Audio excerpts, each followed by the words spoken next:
Hey guys, in this video I'm going to show you how you can download and install Eclipse Photon IDE on your Ubuntu operating system.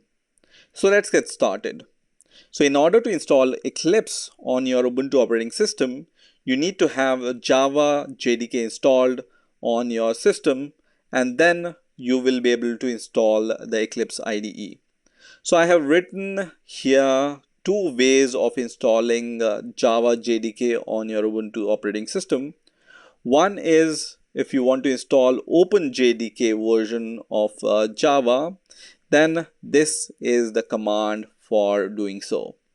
If you are interested in installing the Oracle Java version, then these are the commands for installing the Oracle Java JDK, and all these commands I'm going to give you in the description of this video, so you can directly copy these commands and paste it into your terminal, and then you can install Java JDK on your Ubuntu operating system. In this case, I'm going to use the OpenJDK version of Java. So I'm going to just copy this command and I'm going to open the terminal. To open the terminal, you can just press Ctrl Alt T and the terminal will be open. Or otherwise, you can click on this icon here and then search for the terminal, and then you can click on this terminal and the terminal will be open. So once your terminal is open, I'm going to paste the command which I have copied, which is sudo apt get install openjdk-8-jdk and then press enter. And then I'm going to give the password of my Ubuntu operating system and then press enter, which is going to start installing this OpenJDK. And in here I'm going to just press Y and then press enter, and then I just need to wait for the installation to complete. So I'm going to leave this command to run and finish, and by the meantime I'm going to just download a Eclipse IDE installer. So just search for Eclipse on your favorite browser, and the first link which will appear here will be from eclipse.org. So I'm going to click on this link, and once you are inside this eclipse.org website, you will be directly able to see this download button on the top right hand side, or otherwise you can just scroll down and you can see here the newest version available for Eclipse is Eclipse Photon. And then if you want to learn more about Eclipse Photon, then you can just click on this button, and there also you will be able to see the download button. So I'm going to click on this download button here, and then you will be able to see this kind of download page. And when you scroll down, you will be able to see this option which says get Eclipse Photon, and then you just need to click on this button which is download 64-bit for the Linux operating system. And here you will be able to see the download button once again. So I'm going to click on this button, and then you can see this Eclipse installer will be downloaded as a .tar.gz file. So I'm going to save this tar.gz file on my Ubuntu operating system. It's about 45 megabyte file, so it will take some time to download. So once this download is complete, we are going to start installing Eclipse. So now this tar.gz file is downloaded on my Ubuntu operating system. So I will go to the directory where I have downloaded this file and I'm going to extract it. But before that, let's see if our OpenJDK command is finished or not. So you can see my OpenJDK command is finished. That means Java is installed on my system. So what I can do here is I'm going to give this command java minus version and then press enter, and it returns me the version of Java which I have installed. So if you see this kind of output when you give this command, then Java is installed properly on your Ubuntu operating system, and now you are ready to install Eclipse. So I'm going to minimize the browser first of all, and you can see we have this tar.gz file. So I'm going to extract this file inside my downloads folder itself. So I'm going to just say extract here, and now you can see this is the folder which is extracted from this tar.gz file. So I'm going to go inside this folder, and once again I'm going to go inside the Eclipse installer folder, and here you will be able to see some directories and some files. So the important file for us is this one, which is eclipse -inst. So this is a binary, so we can right click on this binary, and then we can just click on this run option, which is going to start the installer. So you can see the installer has been started, and now I can see this kind of window here. So here you will be able to see different options for installing Eclipse IDE. So if you want to install Eclipse IDE for Java developers, this is the one you can choose.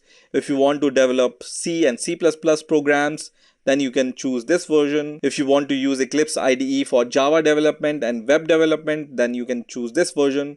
And there are many kind of Eclipse IDE which is available.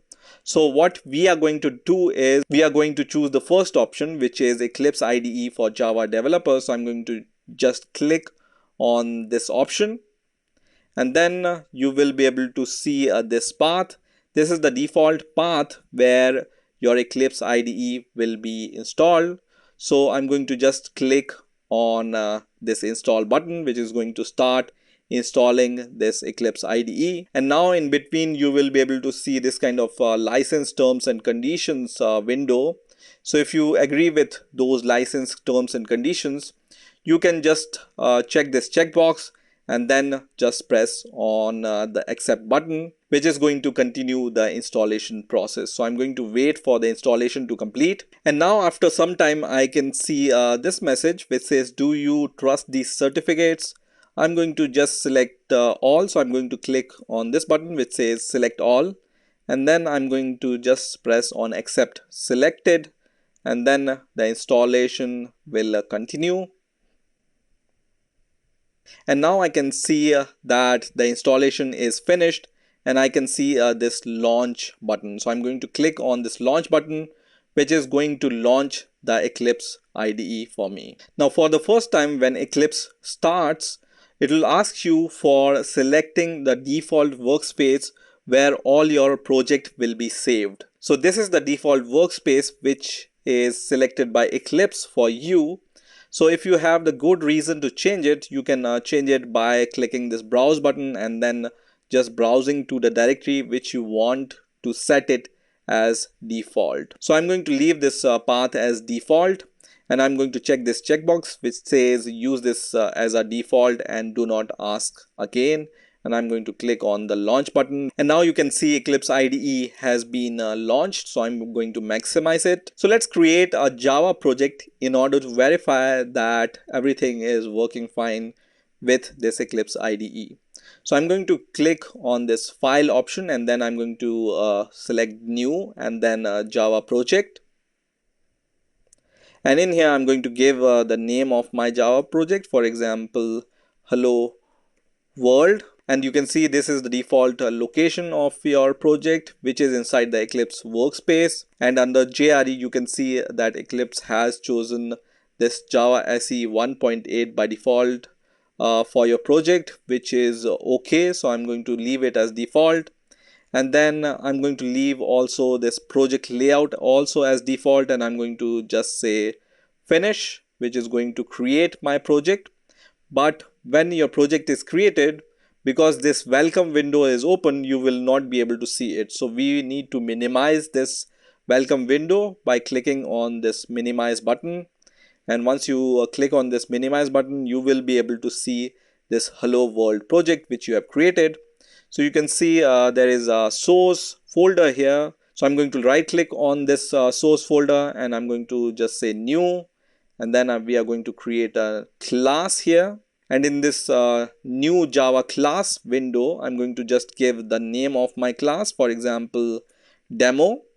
And then under the section which says which method stubs would you like to create, we are going to check this checkbox also, which says public static void main, which is going to create this method for us. And we are going to click finish now, which is going to create this demo.java file. So now I can see this demo.java file here, and this is the default code which is auto generated by Eclipse for us. So let's print something. I'm going to just write system.out.println for print line, and inside the parenthesis and inside the double quotes I'm going to just write hello world. So just print hello world, and then I'm going to save my program, and I'm going to run my program by just clicking on this green icon here, which is going to compile the program and run the program. And on the console here you can see this hello world message is printed. That means everything is working fine. So in this way you can download and install Eclipse Photon IDE on your Ubuntu operating system. I hope you've enjoyed